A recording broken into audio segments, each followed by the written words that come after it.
Hi, my name is Nikki Grimsley, and my oral presentation is my argumentative essay, which is Are media centers the next big thing? Okay. Okay, the difference between a library and a media center. A library is a place you go when you want to do research or just sit down in a quiet area and read books. You go to a normal library, you see rows of books ranging from research books to fictional and non-fictional and all this and that.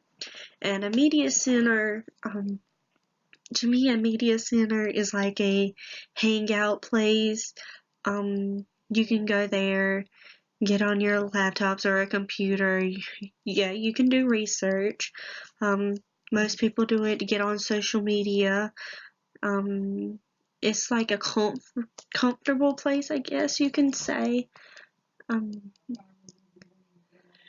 the last media center I seen, it was like more about looks than the books, if you get what I'm saying.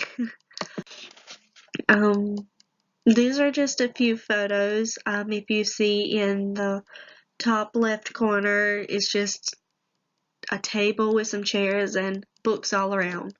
And in the bottom right corner, you see the same thing. It's just a different setup, and that is what would be considered a library. Rather than if you look in the top right corner and the bottom left corner, you see computers, or you can see an area that you would see teenagers or kids hanging out, and that is what would be considered a media center. And a lot of people would think that a media center and a library are the same thing, and in general they could be, but they're really not. A media center is about media, which is internet based, and a library is about books. So there's a bit difference. Oh, my argument. Okay, so to me, I think that libraries shouldn't be turned into media centers. If you look at a younger generation nowadays, you will see that a lot of them, like, I have a little cousin who is 5 years old and already knows how to use a cell phone almost better than I do, and that's not good.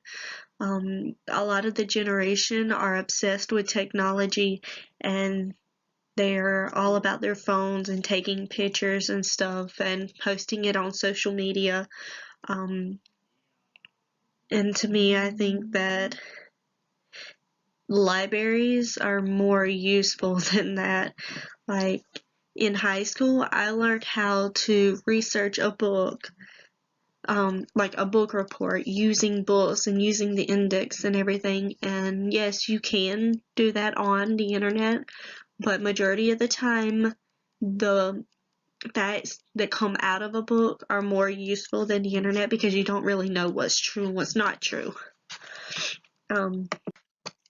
Okay, my three main reasons. In a personal, from a personal experience, the books that were not donated at my high school when they turned it into a media center, they were thrown away. They had some that were donated to charities and group homes and stuff like that, or orphanages, and then they would have a table set up outside the media center that you could just pick up books and take home if you wanted to. Like, they didn't care anymore. And then after a while, they started throwing those books away. With computers, you majority of the time a computer will catch a virus or it can crash. And from a personal experience, many of the students that I've known or went to school with did not know how to take care of the laptops that were giving to us as they were transforming our library into a media center. Many of them were broken and had to be taken back within the first month, or when they were given back, they didn't either have the charger or the case that came with it, or the screens were cracked, or there was Sharpie all over them and stuff like that. And my third reason is that if the student has easier access to the information online, they won't learn the basics, which is looking it up in a book, and with that internet access, they could also be able to cheat, which a lot of the teachers may think that just because you're walking around and you're looking, students are really good at hiding their phones and cheating. I've known plenty of people to do that, and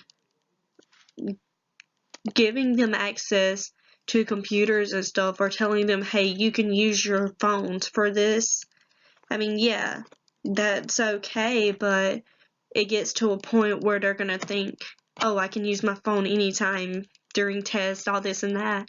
The majority of the time, whenever you think that they are using their phones to look up research information, they're really just wanting to see what's going on like Instagram or Snapchat, watching other people's stories and stuff. I got this off of a website.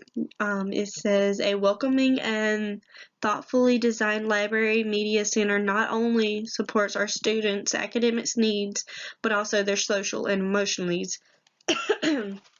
Yes, I agree with this, that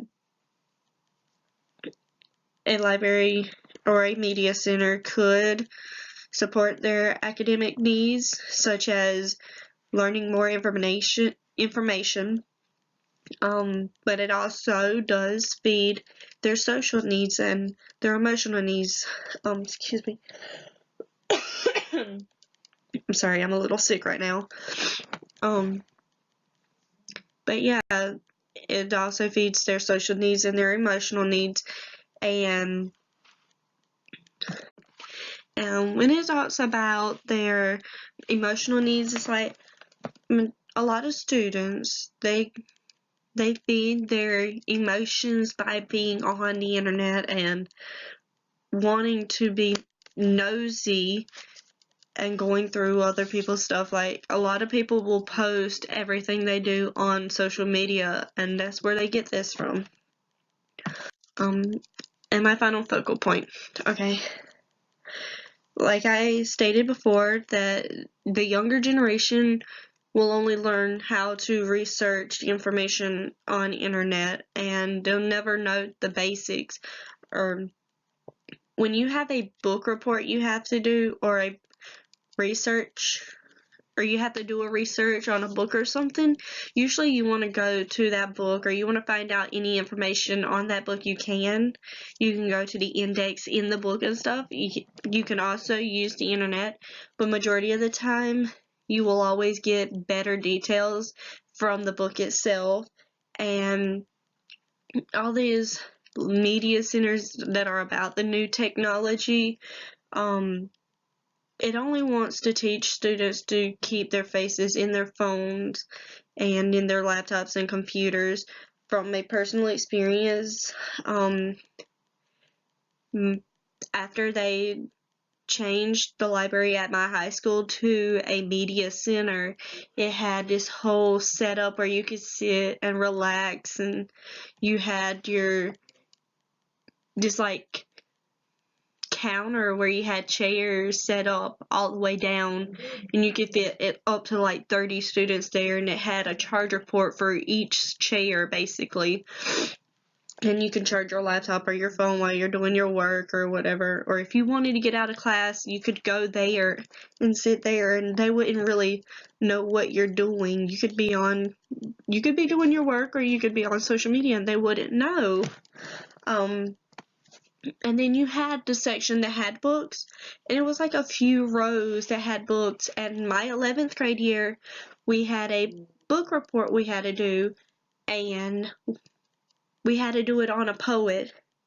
And at least maybe 7 out of 10 of us, we had to go and find a new poet that we could do, because they didn't have the proper books or information that we needed in the library as it was transitioning, and so that put us behind where we needed to be. And our English teacher actually, well, the English teachers, they had this little back room that had books and encyclopedias and stuff like that where we had to go and do most of our research, which I find weird considering that we could have had a library instead of a media center where we could have been on top of our book reports and not been so far behind where it took way longer than it should have. And this is why I think that libraries should not be turned into media centers. And I do agree that media centers are the next big thing, but I don't agree that it's the best thing.